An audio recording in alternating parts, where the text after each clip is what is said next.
how does technical analysis fit into your process?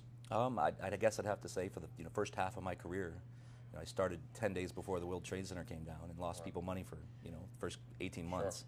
Then the next 5 years you make all their money back, and then you watch it dissipate and get destroyed in 18 months. So you decide you want to do something differently. And it's not so much about philosophy or art. For the sake of argument, it's more about how how good of a job do you want to do for your clients, and how do you want to protect them from these inevitable crashes. Here we are 8 years into the second longest bull market in history, and the average bull market's 7 years. So nobody knows when the other shoe's going to drop. But I think from on our side of the fence, the challenge is meeting with the client face to face, as opposed to sitting on the analyst desk or the sell side desk, and having to talk to other people who speak the speak, talk the talk. And what are you finding from your colleagues, right? I'm sure you talk to other advisors.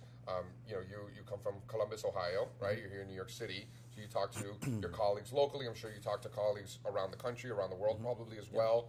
Are you finding similar interest in technical analysis, or is this something that you think sets you apart from the rest? I think there's very few. If I had to guess, if I had to put a percentage on it, I'd say that there's probably 5 to 10% of the country that has interest, and probably less than that actually does it well. But the other advisory firms that RIAs that I talk to, it's a big hurdle to get over the cost and the research, the learning curve, and then once you get over that, then you got to not screw it up. The hard part is you create a rules-based process. I subscribe to a lot of research, yours, All-Star Charts being one of them, and you create a rules-based process, and then you don't follow the rules.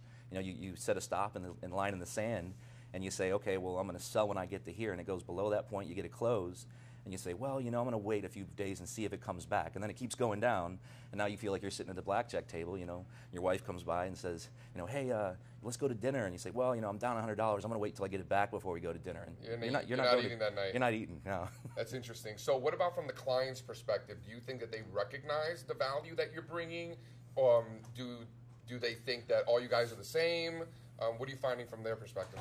I think that it's a challenge because the industry has taught clients, Wall Street, the industry has taught clients that you should buy, diversify, and just hold and ride the wave. And the great thing is that when things don't go well, human beings suffer from recency bias. Yeah. The horrible thing is that when things go well, humans suffer from recency bias. Yeah. So I think that it's when the market goes up like it has for so long now, it's hard to convince, I guess, for lack of a better word, the average investor why technical analysis, trend following, why it makes sense.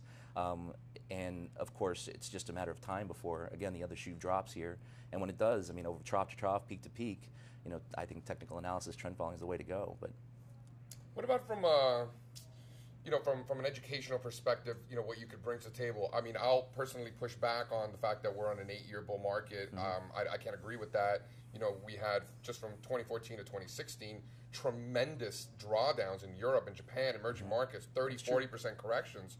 Not to mention, 70% of stocks in the S&P 500 were down over 20%. Yep. So I would argue that we're not in an 8-year bull market, that we may have even started a new bull market last year, right? So when you have clients, in your case, I would imagine a lot of them just focus on the S&P 500 and they think that's the market. Yep. How do you explain that there's more to that, particularly with diversification, right? You're doing international stuff, things like that? Yeah, I think that you have to do a lot of writing, you have to do a lot of talking, you have to try and not say too much, which I have a problem with, but you have to kind of break things down into breadth and talk to people about how the S&P 500 is a price-weighted index, and when small cap stocks are down 30%, you don't see it on the screen. Sure. You don't see it on CNBC. You definitely don't see it in the Dow.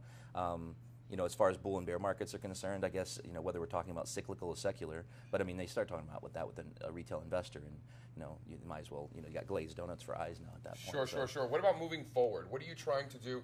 You've obviously studied technical analysis. Yep. You're here at the MTA Symposium, learning, meeting people, mm-hmm. talking with investors, all good things for your clients, right? What are you trying to do moving forward to kind of take your expertise to the next level so you can help them even more? Yeah, I think that one of the things that has been great about this conference and the people at this conference has been, unlike, I think, most organizations, that are very competitive. Everybody in the world of technical analysis, trend following, is very open and honest with their secrets, for lack of a better word. People share.